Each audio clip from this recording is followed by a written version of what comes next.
There's a certain weight we carry through life, a silent, invisible burden that tightens around our chest when no one is looking. It lurks in the shadows of our quiet moments, whispering to us when the world falls asleep. It's the heavy ache of failure, not always the kind of failure others can see. Sometimes it's the quiet ones, the unseen disappointments, the chances we never took, the people we let down, and the expectations we failed to meet, mostly our own. And in those solitary moments, lying awake in the darkness, a question slips into our minds. Will I ever be enough? You've felt it, haven't you? That gnawing sense that somewhere along the way you fell short of your dreams, of what your parents expected, of what your younger self thought you'd become, and perhaps of what life itself expected of you. It's a heavy thing, failure. But what if I told you it was never meant to be this way? There's a story from ancient times, buried in the old Buddhist texts. It speaks of a poor man named Nanda who lived on the outskirts of a bustling city. Every day, Nanda watched the merchants pass by with their fine silks and glistening jewels, the monks with their serene faces, and the nobles with their air of certainty. And Nanda felt small. He believed he was nothing more than a mistake in the great story of life. No wealth, no reputation, no great deeds to his name. One evening, after a particularly cruel day where his efforts ended in failure yet again, Nanda sat beneath a withered fig tree and wept. An old monk happened upon him, saw the grief in his eyes, and simply asked, "Why do you suffer so deeply?" Nanda poured out his heart about his failed ventures, his wasted years, his constant disappointments. The monk listened, and then he smiled. "You suffer," the monk said softly, "not because you have failed, but because you believed you ever could." Nanda was confused. How could failure not be real? Hadn't his life proved it? The monk explained, "Failure is a story you tell yourself, a fiction your mind clings to because it fears impermanence. But nothing in this world lasts. Not your defeats, not your triumphs. You are neither your success nor your failure. You are the witness of them both." That night, something shifted in Nanda. He realized he'd spent years chasing an illusion, believing he was broken because life didn't unfold the way he thought it should. He came to see that what truly weighed him down wasn't failure itself, but his attachment to the idea of what his life was supposed to be. And maybe, just maybe, that's what's happening to you. You see, we live in a world obsessed with achievement. From the moment we're born, we're handed invisible checklists. Graduate on time, land the job, find the partner, raise the family, buy the house, earn the respect, leave a legacy. And when life, as it inevitably does, weaves a different story, we label ourselves a failure. We forget that in nature, no tree blooms every season. No ocean tide remains high forever. The sky holds both storm and sunlight. And yet we demand of ourselves a perfection that even the universe doesn't expect. This is where Buddhism offers something rare, a wisdom that doesn't ask us to chase success or run from failure, but to see through them both. The Buddha taught that the root of human suffering isn't pain itself, but our resistance to what is. We suffer not because we fall, but because we tell ourselves we should never have fallen. We suffer not because we lost, but because we believe we were entitled to win. And so, the more we grasp at success, the more we fear its loss. The more we dread failure, the tighter it clings to us. But here's the truth. Failure is not a life sentence. It's not the final word in your story. It's a moment, a chapter, and no chapter defines the entire book. In Buddhist thought, every experience, every joy, every sorrow, every so-called mistake is just a wave rising and falling upon the great ocean of existence. To attach yourself to one wave, whether it carries you high or pulls you under, is to forget that you are the ocean. And this is the invisible weight we carry, the belief that we are the waves. Perhaps you've known this weight for a long time. Maybe it came after a failed relationship, a business that crumbled, a dream you quietly buried. Or maybe it's the everyday ache of never quite feeling good enough in a world that glorifies constant achievement. But what if we could set it down? Not by chasing new successes to cover the old wounds, but by recognizing that the wound itself is made of thought, of attachment, of illusion. That's what this journey is about. In the coming reflections, we'll explore how Buddhist wisdom reshapes the way we see failure, success, and the stories we tell ourselves. We'll unravel the ancient teachings that reveal why failure was never your enemy, and how, beneath every disappointment, there lies a quiet doorway to freedom. Not the freedom that comes from triumph, but the freedom that comes when you realize you no longer need to win to be at peace. And as we move deeper, you might find, as Nanda did, that the heaviest burdens we carry are the ones we were never meant to hold. For now, take a breath, feel the weight you've been carrying, and know that in this very moment you are exactly where you need to be. Let's begin. There's a quiet kind of suffering that comes when we believe we failed. A silent voice that says, "This shouldn't have happened. I wasn't meant to be here." But perhaps the real question isn't why we failed. It's why we believed it was failure in the first place. Buddhist wisdom begins by turning that question around. Instead of asking, "Why did I fall short?" it asks, "What is this I that has fallen?" Because here's something most of us never realize. The identity we cling to, the person we think we are, with all our titles, achievements, and losses, is not as solid as it seems. The Buddha, nearly 2,600 years ago, sat beneath the Bodhi tree and watched his own mind. He saw how it clung to success, recoiled from defeat, grasped at praise, and feared blame. And in that moment, he saw through it.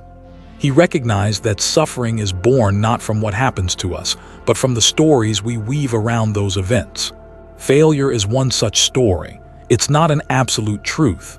It's a label our mind attaches to certain outcomes, usually when reality doesn't match our expectations. Think about it. If a business collapses, is it truly a failure? Or is it simply one form dissolving so another might arise? If a relationship ends, is it the end of your worth? Or is it a chapter closing to make way for something else, perhaps solitude, perhaps growth? The Buddha taught the law of anicca, impermanence. Everything in this world, every moment, every experience is in a constant state of flux. Nothing remains fixed. Success fades. Failure dissolves, joy rises, sorrow falls. To cling to either is to swim against the current of life. This is the root of our suffering, not the event itself, but our refusal to let it be what it is.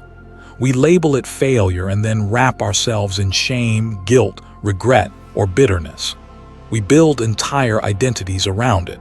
I'm the one who ruined that chance. I'm the one who never lived up to expectations. I'm the one who lost. And yet, in the teachings of the Buddha, there's no permanent self to carry those labels. The doctrine of anatta, or no self, reminds us that what we call I is a collection of changing elements, thoughts, feelings, perceptions, habits, none of them fixed, none of them truly ours.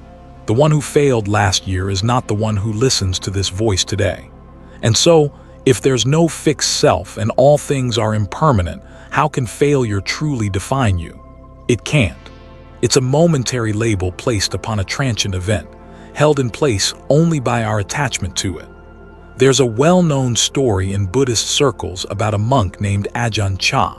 One day, he held up a beautiful glass and said to his students, "To me, this glass is already broken, not because it's fragile, but because that's its nature. One day, it will fall, or the wind will knock it over, or it will slip from my hand. So every time I drink from it, I enjoy it, not as something permanent, but as something precious precisely because it won't last." In the same way, our successes and failures are like that glass. They exist for a time, then they pass. When we understand this, our relationship with failure changes. It no longer feels like a condemnation. It becomes an experience, one wave in the vast ocean of our existence. And here's the tender truth we often miss. Failure in Buddhist thought isn't inherently bad. It's simply feedback from reality. A moment when the universe whispers, "Not this way." It's neither punishment nor betrayal. It's guidance. A nudge redirecting us, humbling us, or revealing attachments we didn't know we carried. When the Buddha spoke of the Four Noble Truths, the very first one was this: There is suffering in life. Not as a dark prophecy, but as an honest acknowledgement of how things are. And suffering, including the pain of perceived failure, becomes our teacher when we allow it. So what do we do when life hands us these moments? We pause, we breathe, and we observe not as the failure but as the witness of it. We ask, what am I clinging to in this moment? Is it my reputation, my expectations, the illusion of control? And then slowly we let go. Not because it's easy, not because we stop caring, but because holding on is heavier. A Zen parable tells of two monks traveling in silence. At a riverbank, they met a young woman unable to cross. One monk, without a word, carried her to the other side. The monks continued their journey. Hours later, the other monk burst out. "How could you have touched her? You know our vows forbid it." The first monk replied, "I set her down by the river. Why are you still carrying her?" This is how we often treat failure. Long after the event has passed, we carry its weight in our hearts and minds, replaying it, clinging to it, allowing it to shape our sense of self. But Buddhist wisdom invites us to set it down, to see failure not as a final verdict, but as a passing ripple on the water.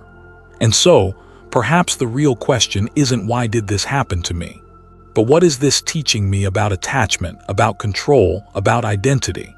When we begin to see failure through this lens, it loses its power to wound. It becomes a companion, a rough, honest friend, reminding us of the impermanence of all things and the futility of grasping at outcomes. And in that space, something unexpected happens: peace. Not because life gets easier, but because we stop expecting it to conform to our script. And maybe, just maybe, we start learning how to live a little lighter. Let's keep walking. We spend so much of our lives chasing what we call success and running from what we label failure, as if these two things were opposite sides of some great cosmic coin, one leading to joy, the other to suffering. But what if neither truly exists the way we believe they do? What if both are illusions, tricks of the mind? Buddhist wisdom has long pointed to the idea that our concepts of success and failure aren't inherent qualities of events themselves. They're perceptions born from attachment, expectation, and the restless human tendency to measure life against invisible yardsticks. What you call a failure today might, years from now, reveal itself as the moment that saved you. What you name a success might later become the very thing that traps you. Think of the stories we admire, the people we celebrate.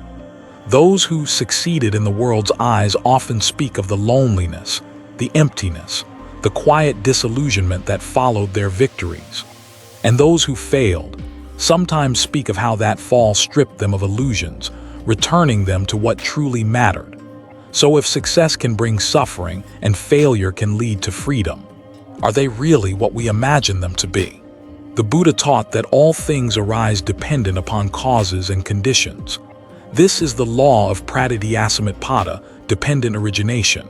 Nothing exists independently.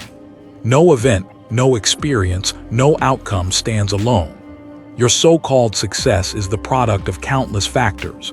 Your effort, yes, but also timing, resources, other people's choices, the economy, a chance meeting, even the weather. The same is true for failure. When we begin to see this, something remarkable happens. We stop taking either so personally.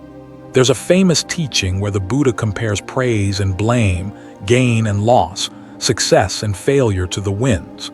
They blow through every life, stirring joy and sorrow. The wise do not cling to them. They recognize their passing nature. In fact, the Buddha often cautioned against becoming intoxicated by success, because it creates a fragile identity. The moment you believe you are your achievements, you become terrified of losing them. You live in constant tension, one foot in the present, one foot trying to hold onto a future you can't control. And when that inevitable change comes, as it always does, the suffering deepens. Failure, too, is a ghost. It haunts us not because of what happened, but because of the meaning we've attached to it. We don't fear the event itself. We fear what we believe it says about us. I failed, therefore I am worthless. I lost, therefore I am a disappointment. But Buddhism reminds us that the self is not a solid thing. There is no fixed, permanent identity carrying these labels from one moment to the next. You are not the failure.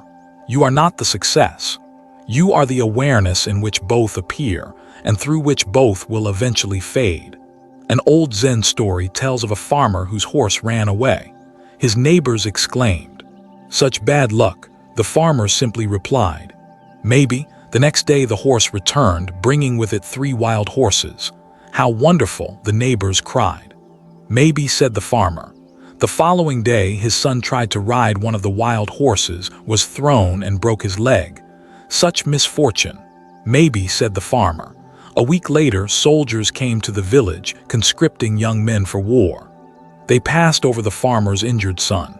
"Such good luck." "Maybe," he replied. This story, simple as it seems, captures the heart of Buddhist wisdom. Events are empty of inherent value. What makes them success or failure is the meaning we assign in the moment. And those judgments are often incomplete, short-sighted, and colored by attachment. Think of your own life. Moments you were sure would ruin you. Times you thought you couldn't recover. And yet, here you are. You've survived every failure you ever believed would destroy you. You've outlived every victory you thought would define you. So perhaps it's time we stop chasing one and fearing the other. Buddhism teaches equanimity, a balanced mind undisturbed by the 8 worldly winds: gain and loss, pleasure and pain, praise and blame, success and failure. It doesn't mean indifference. It means presence. Meeting each moment fully without clinging, without aversion. Success comes. Appreciate it, but don't grasp. Failure arrives. Acknowledge it, but don't carry it like a stone in your heart. Both are visitors, not permanent residents. When we begin to loosen our grip on these illusions, something beautiful happens. Life becomes lighter. We stop performing for a phantom audience. We stop fearing the inevitable waves. We learn to surf them instead. Success and failure stop being verdicts. They become experiences, part of the dance of existence, no more, no less. And slowly, we realize we were never meant to be measured by them. But if these labels are illusions, why do we fear them so deeply? Why does the thought of failing or losing still tighten our chest, disturb our sleep, and drown our courage? To truly free ourselves, we must understand the roots of this fear. And that is where we'll quietly turn our gaze next. Have you ever wondered why the thought of failure can haunt us long after the moment has passed? Why success, no matter how glorious, often feels so fleeting, like holding water in your hands, only to watch it slip through your fingers? Beneath both of these lies one of the deepest roots of human suffering: attachment. And nowhere is this truth more clearly illuminated than in the teachings of the Buddha. The Buddha taught that all suffering arises from tanha, a word often translated as craving, desire, or attachment. It's not desire itself that causes pain, but our grasping to make pleasant experiences stay, and our resistance to make unpleasant ones go. We suffer not because life changes. We suffer because we insist it shouldn't. We become attached to outcomes, to the idea that our life must unfold in a particular way, to the belief that we must always succeed, always be praised, always be loved. And when reality inevitably moves in its own direction, indifferent to our preferences, we feel betrayed, wounded, defeated, not because of what happened, but because of our refusal to let go. There's an old teaching that compares attachment to a man holding a burning coal, intending to throw it at his enemy. But as long as he clutches it, the only one getting burned is him. This is how attachment works. We cling to the memory of that lost job, that failed relationship, that missed opportunity, and in doing so, we keep the pain alive. We grasp at the approval of others, the comfort of certainty, the promise of future success. And in doing so, we tether our happiness to things forever beyond our control. In Buddhism, there's a term called upadana, meaning fuel or clinging. It's what keeps the fire of suffering burning. We cling to our identities, to our stories, to the narrative of being the one who failed or the one who must never fail again. And every time we do, we add more fuel to the fire. You've likely experienced this yourself. Think back to a time when something didn't go your way. Maybe a rejection, a mistake, a loss. Notice how the event itself was temporary. A moment in time. But the story you carried about it, what it meant about you, about your future, about your worth, lingered. That story was attachment. And it was the story, not the event, that caused most of the suffering. Buddhist wisdom teaches that everything in life is impermanent, anicca. Success fades. Failure dissolves. Pleasure rises and falls. Pain comes and goes. When we cling to anything, we suffer because we're fighting against the very nature of existence. Imagine trying to hold on to a sunset or capture the wind in your fist. It's impossible, and the effort to do so only creates tension, frustration, and heartbreak. But here's the beautiful truth. It's not the letting go that hurts. It's the clinging. The moment we release our grip, even for a breath, peace begins to enter. This is why the Buddha described nirvana not as a place, but as a state where the fires of craving, aversion, and delusion have been extinguished. Not because life became perfect, but because the attachment to things being a certain way was released. You don't have to renounce the world to experience this freedom. It begins in small moments. When you notice yourself clinging to an outcome, a memory, a self-image, and gently choose to loosen your grip. When you catch the thought, I must succeed or I am nothing, and respond, that's a story, not a truth. But when you feel the ache of disappointment and allow it to pass through you rather than becoming it. There's a Zen saying, let go or be dragged. The wisdom is simple. If you hold on to a rope being pulled away from you, the tighter you cling, the more it burns. The more it cuts, but if you release it, the pain stops. Life will move. Events will rise and fall. People will praise and criticize. The only question is whether you'll be dragged by them or whether you'll let go and walk your path with grace. This is not about becoming passive. It's about becoming free, to care without clinging, to love without possessing, to strive without attachment to the result.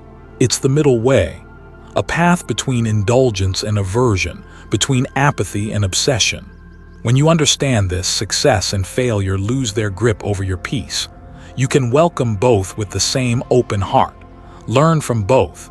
Be shaped by neither, because you realize they were never yours to control. Only your response ever was. But what about the fear that still lingers? That voice whispering, if I let go, I'll lose everything. I'll be nothing. To truly loosen the chains of attachment, we must turn inward. We must understand the self we're so desperately trying to protect. And that is the next doorway we'll quietly walk through together. It's easy to believe that failure marks the end of something, a dead end, a defeat, a confirmation of our deepest insecurities. But what if failure isn't a wall but a doorway, a hidden threshold, quietly inviting us to see something we've missed? This is where Buddhist wisdom shines a gentle, unwavering light, reminding us that failure isn't something to run from, it's something to learn from. In the ancient Buddhist texts, it's said that everything in life can become a teacher if the heart is willing. Success may dazzle, but failure humbles, and humility is fertile ground for wisdom. When we succeed, we rarely question. We bask in the glow, convinced we're on the right path. But when we fail, when things fall apart, when our plans unravel, that's when the questions come. And within those questions lie the seeds of insight. Consider the story of a young monk, defeated by the trials of monastery life. He struggled with discipline, faltered in meditation, and often fell short of his own expectations. One evening, burdened by shame, he approached his master and confessed, "I have failed in every way. Perhaps I am not meant for this path." The old master smiled gently and replied, "Good, now you are ready to truly begin." Because only when we exhaust our illusions of perfection do we open ourselves to honest growth. Buddhism teaches that failure strips away false identities. It exposes where we've been clinging, what we've been chasing, and how we've misunderstood ourselves. In every disappointment, there's a mirror, a chance to see clearly, not the version of you shaped by ambition or fear, but the you who remains when those things fall silent. Think back to a moment of failure in your own life. What did it reveal? What illusions about yourself or the world did it quietly dismantle? Perhaps it showed you the fragility of things you thought were permanent. Perhaps it humbled an ego that had grown too certain. Or maybe it pointed you toward a new path you never would have chosen otherwise. In Buddhism, these turning points are known as dukkha dukkha, the suffering of suffering. And while they hurt, they often carry the most precious teachings. We live in a world obsessed with avoidance. Avoid pain, avoid discomfort, avoid failure. But the Dharma reminds us, what we avoid, we cannot transform. It is only by turning toward the difficult, sitting with it, seeing it without distortion, that we uncover its hidden wisdom. Failure isn't a curse, it's a conversation with life, an invitation to ask, what am I being asked to see here? What must I release? What must I learn? There's a Zen parable about a student who came to his master in despair. "I've failed at everything," he wept. "What should I do?" The master handed him a cup filled to the brim with tea. Without a word, he poured more. The tea overflowed, spilling everywhere. "Why did you do that?" the student exclaimed. The master smiled. "Like this cup, you are full of your own opinions, fears, and judgments. How can you receive wisdom unless you first empty yourself?" Failure empties us. It clears the clutter of certainty. It humbles pride. And it makes room for something wiser to enter. The Buddha spoke often about vipassana, insight meditation. It's not about forcing answers, but observing reality as it is, not as we wish it to be. Failure is a perfect object of meditation. It asks us to witness the raw truth, the impermanence of our plans, the limits of control, the fragility of identity. And from this witnessing, insight arises. Not the kind printed in books, but the kind that changes the way you live.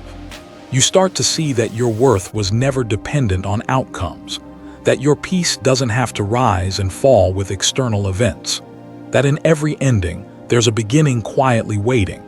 Failure ceases to be a verdict and becomes a guide, a teacher in disguise. This is why the great Buddhist masters often spoke of obstacles not as hindrances, but as gateways. They understood something our modern world forgets, that the cracks in our plans are where the light gets in. When we stop viewing failure as punishment and start seeing it as instruction, life softens. Even in pain, there's purpose. Even in loss, there's liberation. And perhaps the greatest insight of all is this: what you thought was a failure was never truly a failure. It was simply life moving in a direction your mind had not yet learned to trust. But how do we navigate this, moment to moment? How do we sit with disappointment without collapsing into despair or falling back into old patterns of attachment and craving? The answer lies in one of Buddhism's simplest, yet most powerful teachings, the art of mindfulness. The ability to meet each moment as it is, with clarity and compassion. And it's there in the practice of mindful awareness that we'll quietly step next. By now, you may have noticed something. The closer we look at the ideas of success and failure, the more fragile, the more invented they appear. Like mirages on the horizon, glittering, tempting, yet vanishing the moment you reach them. Buddhist wisdom doesn't just help us cope with these illusions. It invites us to rise above them entirely, to walk a path where the very notions of success and failure no longer hold power over the heart. The Buddha called this vimutti, liberation, not the kind granted by wealth, praise, or achievements, but the quiet freedom that comes when the mind ceases to cling, when you no longer chase after what you crave or recoil from what you fear. It's a path beyond the world's definitions of winning and losing, a path toward knowing who you truly are beneath the titles, the outcomes, the fleeting applause. And here's the paradox. The more you let go of needing to succeed, the freer you become. The less you fear failure, the clearer your vision. When the mind no longer clings to outcomes, it becomes like still water, calm, reflective, able to perceive reality without distortion. In this clarity, what once felt like unbearable loss reveals itself as transformation. What seemed like triumph shows its impermanence, and the heart begins to rest. There's an old Zen saying, "Before enlightenment, chop wood, carry water.